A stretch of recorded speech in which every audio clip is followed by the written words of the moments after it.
Assalamualaikum warahmatullahi wabarakatuh. Alhamdulillah wa syukrulillah, la haula wala quwata illa billah. Saudara-saudara, kita hendaknya, sekali lagi hendaknya, mampu meningkatkan kualitas diri, baik ilmu, iman maupun amal. Ini idealnya begitu. Orang yang sadar akan usia terus bertambah, jatah berkurang, dia akan terus meningkatkan kualitas diri tersebut. Sehingga banyak orang yang kemudian bertambah umur, bertambah sempurna keagamaannya, bertambah umur, bertambah hebat amaliyahnya, bertambah umur pula dia semakin mantap ilmunya. Ini pada satu sisi, tapi pada sisi yang lain ada juga orang yang kemudian terkendala oleh dirinya masing-masing. Ada rasa malas untuk beribadah, ada rasa malas menambah ilmu, ada rasa malas untuk menambah amal soleh. Rasa malas dan perasaan-perasaan menjauh dari Allah itu harus kita perangi, dalam tanda petik, harus kita lawan supaya kita menjadi orang yang menang. Kata Rasul, capek-capeklah dalam ibadah, kan orang yang capek dalam ibadah itu di hatinya ada kemenangan. Pertanyaan sekarang, bagaimana dengan diri kita masing-masing? Apakah kita dalam beribadah ini ukurannya seenaknya, semaunya, semampunya, atau kita berupaya untuk terus melawan rasa malas supaya bisa maksimal, bisa capek dalam ibadah, dan itu tanda kemenangan bagi kita semua. Itu sebabnya dalam kesempatan kali ini saya ingin mengajak kepada saudara-saudara sekalian, mari kita memerangi rasa malas, kebodohan, kemudian sikap-sikap yang menyebabkan kita jauh dari Allah.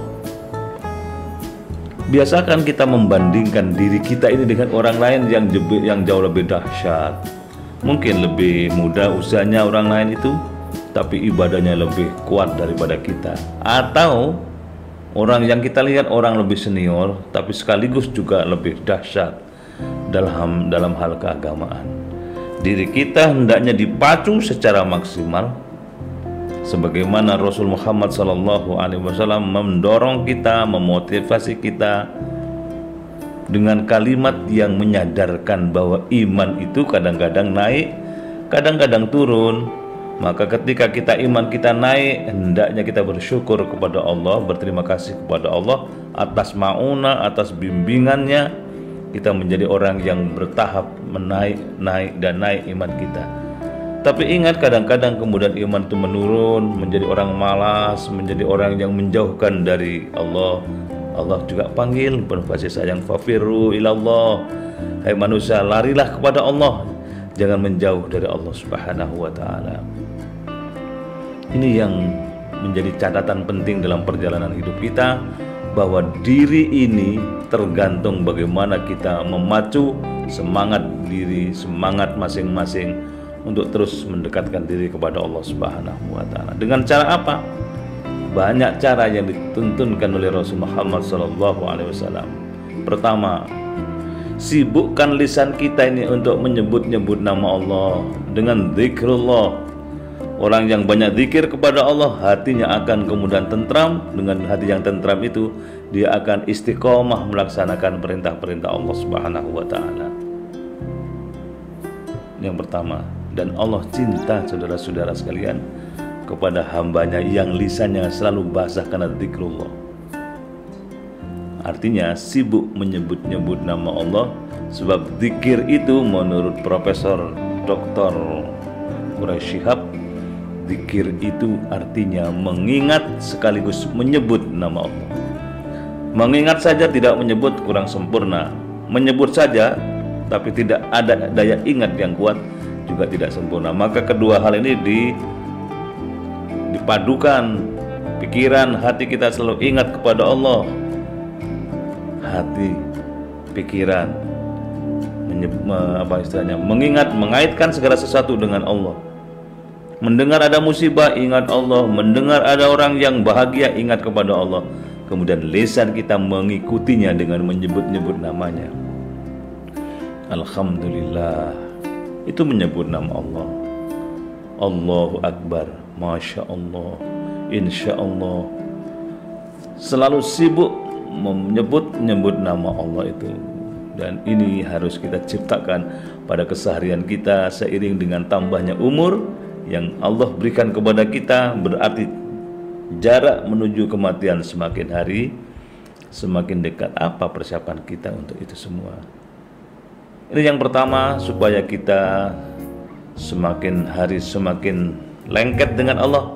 Lisan kita hendaknya kita biasakan menyebut-nyebut namanya. Yang kedua, pikiran kita hendaknya selalu positif. Melihat segala sesuatu, tidak boleh kita kemudian berpikir negatif atau suudzon kepada sesama manusia, lebih-lebih suudzon kepada Allah, tidak pada tempatnya. Berhusnudzon, berbaik sangka, itulah ajaran agama kita. Melihat orang lain, lihat dari kacamata positif, sehingga orang lain menjadi guru buat kita. Melihat alam semesta tidak ada yang kurang, maka lisan kita menyebut Rabbana ma khalaqta hadza batila. Ya Tuhan kami, Kau ciptakan segala sesuatu, tidak ada yang batil, tidak ada yang kurang, semuanya sempurna. Jadi pikiran kita hendaknya positif, pikiran kita hendaknya suci, dan pikiran kita mengantarkan jiwa kita menuju semakin dekat kepada Allah Subhanahu wa Ta'ala. Yang ketiga, biasakan kita asah panca indera kita ini, kita asah dengan cara yang baik supaya tidak terlepas dari kepentingan Allah ciptakan kita. Wa ma khalaqtul jinna wal insa illa liya'budun. Tidak aku ciptakan jin dan manusia kecuali untuk beribadah. Caranya bagaimana supaya kita punya kesadaran? Kita asah telinga kita sucikan dari pendengaran-pendengaran yang tidak baik.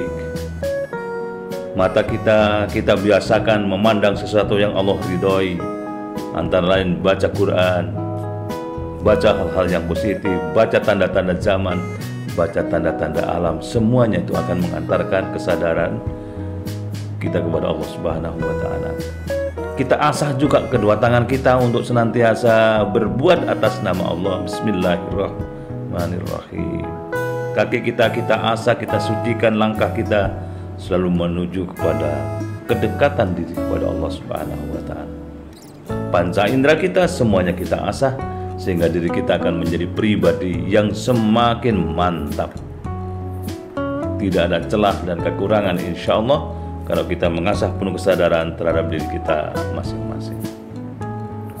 Yang keempat, supaya kita lebih lagi lengket kepada Allah Subhanahu wa Ta'ala, memerangi diri kita itu, maka cari pembanding dalam hidup ini. Siapa yang akan kita jadikan sebagai pembanding yang lebih dahsyat, lebih hebat? Jangan mencari pembanding di bawah dari kita. Tetapi memang boleh kita melihat ke bawah soal materi. Kalau soal materi kita jangan melihat ke atas terus, tidak akan ada batasnya, tidak akan ada pagarnya. Seluruhnya menjadi keinginan-keinginan terus-menerus. Di situ setan membisikkan semangat buat kita untuk terus memacu, meraih materi yang kita idamkan itu. Yang baik soal ilmu dan amalia, lihat ke atas, tetapi soal materi lihat ke bawah. Sehingga kalau kita melihat orang di bawah kita secara ekonomi, kita akan bersyukur, alhamdulillahirabbil alamin. Masih banyak ternyata orang yang di bawah kita. Sekaligus ada dorongan untuk berinfak kepada mereka, bersedekah buat mereka. Alladzina yunfiquna fis sarra'i wad dharra. Ini antara lain sebahagian bagaimana kita memerangi diri kita, melawan diri kita dari rasa malas, dari rasa terpuruk ke secara spiritual dan kejiwaan, supaya kita menjadi pribadi yang lebih dekat lagi kepada Allah, lebih baik lagi kualitas ilmu dan amal ya kita semakin dekat lagi kepada Allah Subhanahu wa taala. Selamat mencoba saudara-saudara sekalian yang baik hati, mudah-mudahan Allah meridhai langkah kita, Allah memberikan maunah kepada kita, dan Allah memberikan hidayah kepada kita. Assalamualaikum warahmatullahi wabarakatuh.